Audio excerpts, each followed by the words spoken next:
Oui, je m'appelle Pascal Deloche, je suis photographe.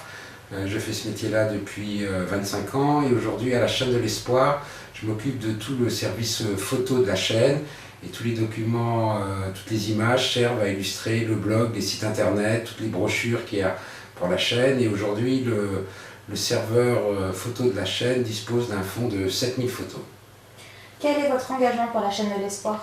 Alors c'est un engagement qui remonte aux origines de la chaîne, où j'ai eu la chance de participer à plusieurs missions, que ce soit en Asie ou en Afrique.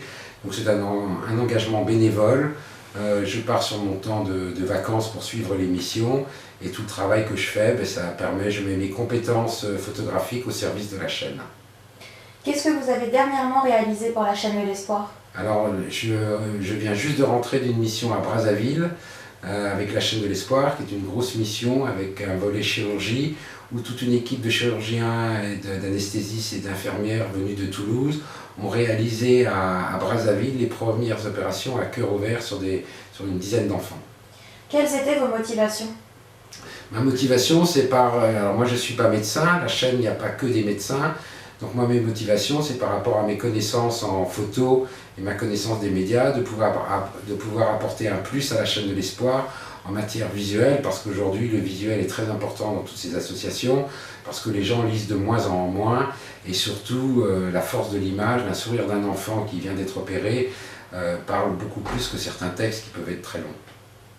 Quel est votre meilleur souvenir?